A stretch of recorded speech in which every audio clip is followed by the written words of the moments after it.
What's up, everyone? Today I'm going to go over 9 different ways to generate money by working with data science. Building a business using data science is a great way to actually add a project to your portfolio and also demonstrate that you can actually earn money without working with an employer. Before we jump in, I just want to make a note that a lot of these techniques actually take a lot of time to develop. They're not entirely passive income, so I didn't label it like that. But just note that it's not get rich quick. If you hear this on the internet, it's a scam. So number 1, writing data science articles on Medium is a great way to start making passive income from data science. When I first started out on Interview Query, I wrote a ton of articles for Towards Data Science, which is a publication on Medium. Towards Data Science helped me distribute all of my articles, and in doing so, I got a lot of views to Interview Query and also started getting paid from those readers. After writing for a year, we mostly switched over our articles onto our own blog post because of SEO. But in the meantime, since then, I've made around $14 per 1,000 views, as you can see from this graph here. Additionally, I also make money from Medium users when they actually get a Medium subscription after reading one of my articles. If they use up one of their 3 articles for the month, then I get money from this. You can see it in this graph. So this is a great way to make money because not only will you actually generate income from people viewing your articles, you'll also get better at data science by just writing about it. When you do the act of writing, it actually improves the mental processes in your brain and helps you understand how to communicate technical concepts better. So in general, on-the-job training, you're always writing, and so writing about data science is probably the best activity you can do to just further your career and make some money off the side at the same time. Number 2, data science consulting. So data science consulting is a great way to also get started with some data science projects and get better at data science while also making a little bit of side income. The best way to find data science consulting projects at first is to go on sites like Upwork or Fiverr, or even reaching out to local businesses in your area. You'd be surprised at how many small tasks you can do that do a lot of value creation for these businesses by just scraping the web or providing them with some data cleaning. I think the easiest way to get paid off of Upwork for your first job is just to create a scraper. Scrapers can be tremendously valuable for clients, but at the same time, you have to understand on Upwork, you're competing against a global pool of talent. That's why I recommend reaching out to some local businesses first to see if you can help them build some scrapers, maybe do some data cleaning. One tip to differentiate yourself on Upwork is to position yourself as a great communicator as well as a good data scientist. That way you can kind of compete against the global pool of talent that's probably willing to work for a lot less than you are. Number 3, real estate investing. So real estate investing is a pretty common passive side income generation opportunity. But how does it actually relate to data science? Well, first, let's go over exactly how real estate investing works quickly. Normally what happens is that you scour the web for a cheap property rental, and you take the property rental, you buy it, and you rent it out to some tenants that will cover the cost of the mortgage with the rent. This allows you to both speculate on the upside of the property while also having your mortgage covered, so you're basically doing nothing while making money on the valuation of the house. For example, if we find a rental property for around $200,000, we can expect that the mortgage plus interest rate is going to equate to around $1,000 per month. If we can rent this place out for $1,500 per month, we'd be profiting around $200 a month if we factor $300 for expenses, therefore getting a capitalization rate of 12% every year. Additionally, if the price of the home goes up to $250K after 5 years and we sell it, we've just made a $50,000 profit. So how does data science actually factor into this? Well, by using data science and engineering, we can actually give ourselves an advantage towards finding the best property rental that might have the best cash flow and capitalization rate. By analyzing the cash flow for thousands of properties across the United States at any given time, you can try to kind of select for the best one by looking at the real estate prices in one area, comparing it against the home prices in the same area. The best way to do this is to scrape real estate data from sites like Zillow, Redfin, or Trulia, and then correspondingly actually join that data with scraped rental data from Zumper, Craigslist, Facebook Marketplace, and other places like that. That way you can actually model the price of how much the rental is going to actually go for in terms of price, and then also correspond that to how much the mortgage is. That way you can figure out roughly what the capitalization rate is and do all those computations across a bunch of properties across the US. So if you're looking across the entire US for like a new property, You can run this analysis at the same time. If you're actually looking within a specific city, you can do this analysis across very specific neighborhoods and try to come up with the best property that you see. Additionally, there's also Airbnb specific data that you can use. Airbnb has made short-term rentals pretty profitable, and so if you go to insideairbnb.com, they have a bunch of Airbnb data for a bunch of different cities in the US. And so you can look at like the nightly rates, the occupancy rate, the vacancy rate, and basically calculate and estimate how much money you'd make per month on like a 1-bedroom house or a 2-bedroom house, and then see and correspond that with also the mortgage costs in those same areas. I want to add lastly that real estate is actually really hard to implement. The data science part is probably the easiest part out of all of this. The hard part comes when you actually want to go through the buying process and actually renting it out. And so real estate is mostly about operations, but we can dive into that in a later date. The next idea is around trading alternative assets. And these are going to be number 4 through 6 on our idea list. So what does it mean to trade alternative assets? So around 9 years ago, this guy named Sam Bankman-Fried actually found out that Bitcoin was trading at different prices on different exchanges. And so he saw that Bitcoin was selling for 9K in one exchange, and then it was selling for 10K in another exchange. And he basically thought to himself, why can't I just buy Bitcoin for 9K on one exchange and then sell it for 10K on another? And so he basically did this and then did this at scale, and over the next 10 years basically grew a business to be over billions of dollars, and now he's a multi-billionaire. But what does that mean to you? You're not gonna be a multi-billionaire, right? There's probably not a way to become a Bitcoin billionaire off this strategy, but there's definitely a lot of arbitrage opportunities in trading alternative assets.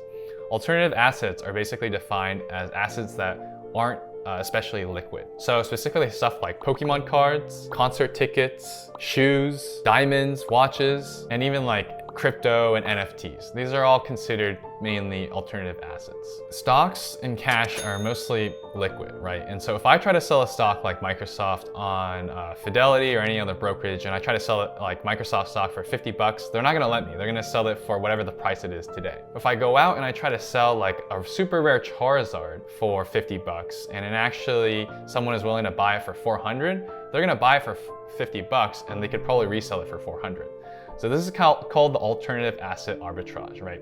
Where we're basically gonna go into different marketplaces like Craigslist, Facebook Marketplace, even Nextdoor, find these alternative assets that could be like shoes, Pokemon cards, trading cards, even furniture, and resell it at higher prices. My friend actually told me that for the last 3 months, he was actually buying Pokemon cards in his local area, and he made $2,000 worth of profit already. But the problem was that he was doing this manually, and he wasn't actually using any sort of programming or data science to scale out his approach. So instead, if you actually built out scrapers for all these different marketplaces, you could use data science to create your own valuation method towards determining that true value of all these items, and then just find and reach out to local sellers that are selling their items for less than your valuation model. Eventually, you'll figure out to see if your valuation model actually works, if you can actually resell it for a higher price. Obviously, there are major caveats to this method as well. Specifically for inefficient markets such as alternative assets as Pokemon cards and NFTs, it's definitely a lot harder to figure out the volatility.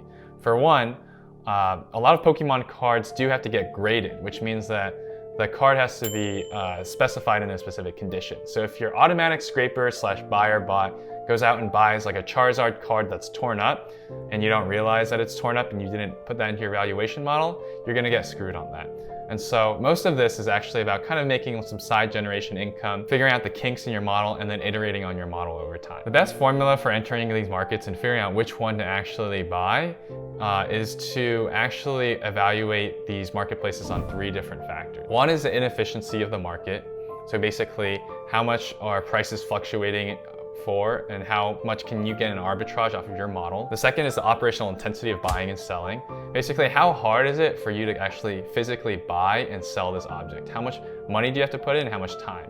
So if it's Pokemon cards, it's probably pretty high because you've got to go out and maybe even meet the sellers or ask them to grade it and then resell it and ship it. But for NFTs and for, tokens and stuff, it's probably really easy because all you have to do is click a few buttons. The last one is evaluation model difficulty. How many other people are already in this market, and so how efficient is it already, and then how hard is it for you to actually build your own valuation model? If there's not that much data, or like the data is kind of missing or unclean, then it makes it a lot harder to build a really good valuation model using data science. So 3 ideas for you to try here are: 1, Pokemon cards, right? They're really hot right now, and there's a really good market for them as well as a really good valuation. Generally, you can go to a bunch of different sites to see the value of any given card, but you could also try to predict what the card price is going to be in the future if you can do a little bit more of trends forecasting. Number 2 is concert tickets. This is something I've tried before too.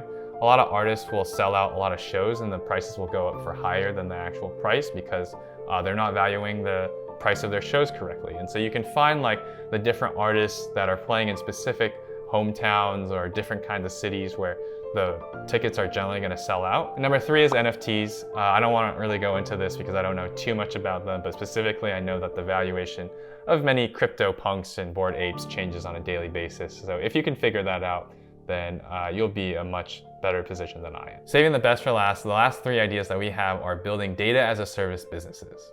So what are data as a service businesses? Data as a service businesses, or DaaS for short, stands for companies that basically sell data to other businesses or consumers in a sort of API or potentially a web tool. Specifically, they do one of 3 things. 1 is they provide data easily to end users through an API. 2 is they take an existing data set and they enrich it with more data to resell.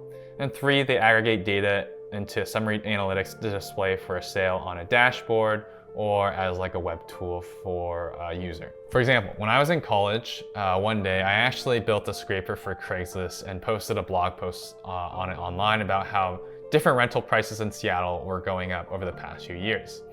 This got the traction of like one company that was specifically in Seattle public housing, and they wanted to actually take the data that I had and buy it from me, as well as buy like a continual usage of data if I continue to scrape it. If you can productionize a data set and basically feed an API or an XML of specific data that no one else can get into a different company, you can sell that for a profit, specifically on either a per API usage basis or as a monthly subscription. Here's a few examples of data as a service businesses. One is the site called People Data Labs.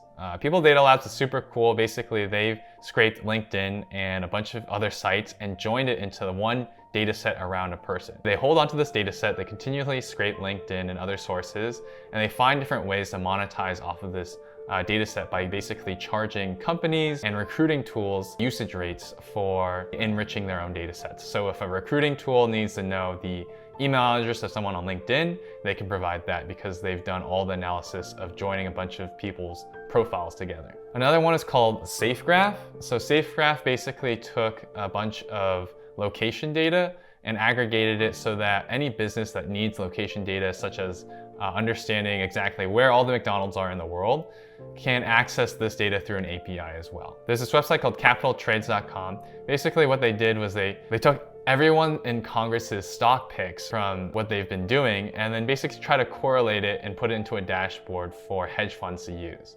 And so if Congressman A makes some sort of trade, then expected that they might have insider knowledge, and so hedge funds actually use this data to understand exactly what they should be doing once they see a certain congresswoman or a congressman basically make a trade with their portfolio. Additionally, on the idea that I had before about concert tickets, you can actually take data from Spotify, merge it with concert ticketing data, and actually have a better data set for you to make some predictions about whether concerts are going to sell out or not, or whether people are interested in specific concerts. So just another example of how you can merge data together and resell it. Lastly, if you don't actually want to do the trading alternative assets strategy, instead you could build a data as a service businesses by just tracking the prices of different Pokemon cards online and giving it to an end consumer who actually does want to do the arbitrage. So if you're just doing the process of actually building the pipelines, building the actual dashboard for people to see the prices of different assets, then they can actually make the decision if they want to make the trade and actually try to get an edge over other people in this alternative asset marketplace. So that's it for this video, guys. Thanks for watching, and please remember to like and subscribe. Please add a comment on which idea you guys like best. As for the business idea that I eventually did and I turned it into a real full-time project, was to build Interview Query, which is a data science interview question bank and a career platform. It didn't really start out like that though. It began with just an email newsletter that I sent out every single day to users who wanted answers to interview questions. And so if you're starting out right now, just know that it might seem kind of small, maybe you won't make any money, but eventually you will kind of grow the business. And if you're interested in data science interview prep, obviously check out Interview Query in the link in the description below. Also, before I jump into the next idea, like and subscribe.